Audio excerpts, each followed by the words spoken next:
المنظم من قبل اتحاد أسواق المال العربية.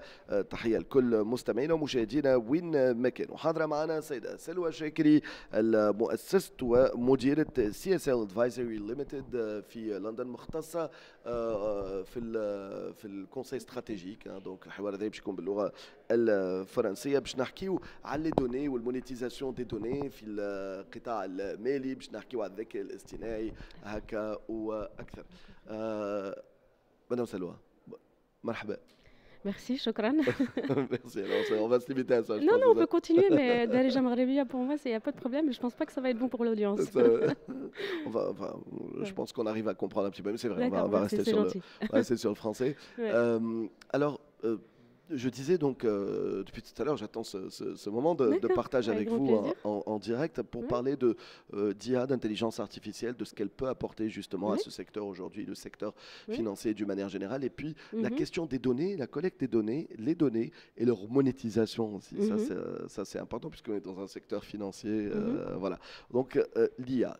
Que change l'IA aujourd'hui dans ce secteur? D'accord, merci beaucoup et puis merci de m'avoir d'ailleurs aujourd'hui. Ça me fait grand plaisir d'être ici en Tunisie. C'est pas que ma première fois, un pays magnifique avec une jeunesse absolument incroyable.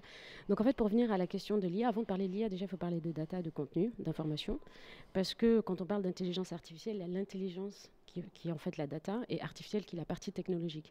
Donc pour pouvoir parler d'un système qui performe, que ce soit IA, il faut avoir de la bonne data.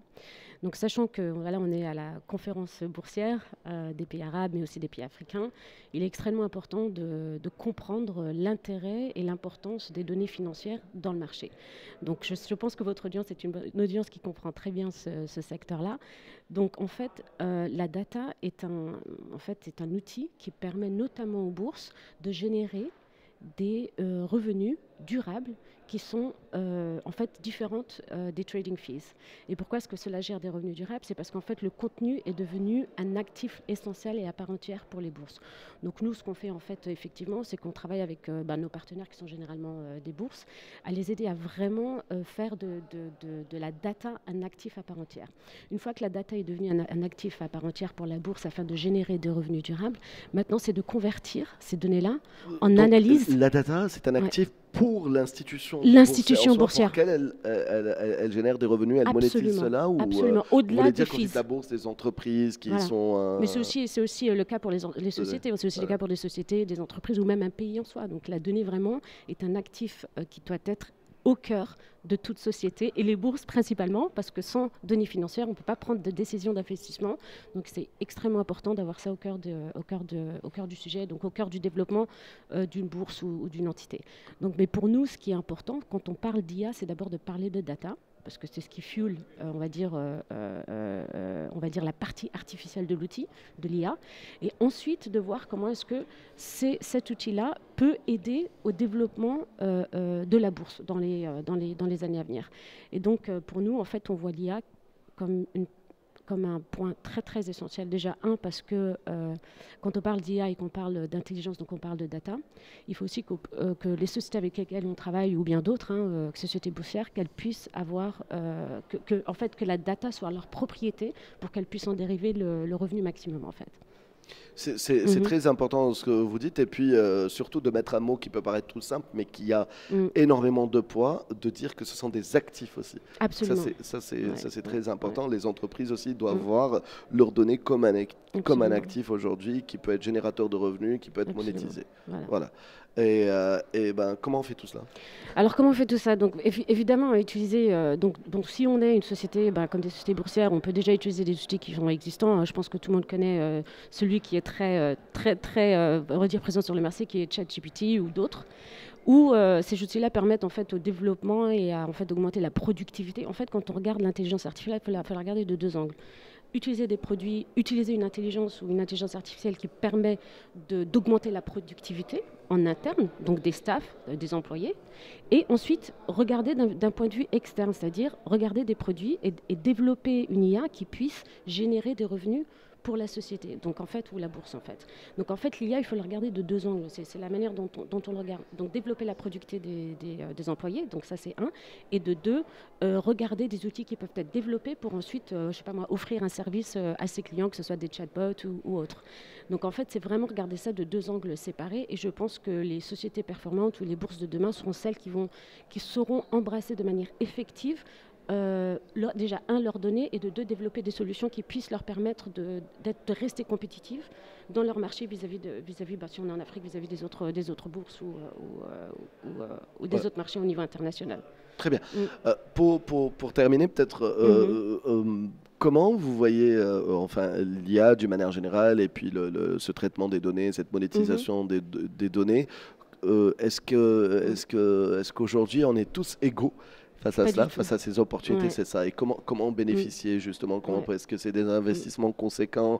Est-ce qu'aujourd'hui, au contraire, il y en a pour tous les budgets? Est-ce qu'il y a des outils aussi qui sont peut-être accessibles financièrement et qui peuvent permettre, enfin voilà, est-ce qu'on est tous égaux face à cette technologie aujourd'hui? Donc moi, de mon point de vue personnel, je pense qu'il faut vraiment séparer le I et le A. Donc l'intelligence et la partie artificielle. Donc l'intelligence, c'est la partie data, avoir une data stratégique qui est claire pour la société. Ensuite, la partie artificielle qui est la partie technologique, et celle-ci, avec le temps, forcément, son coût diminue. C'est-à-dire que plus on avance dans le temps, plus acquérir un outil peut diminuer en fonction des revenus qu'on pourrait y allouer.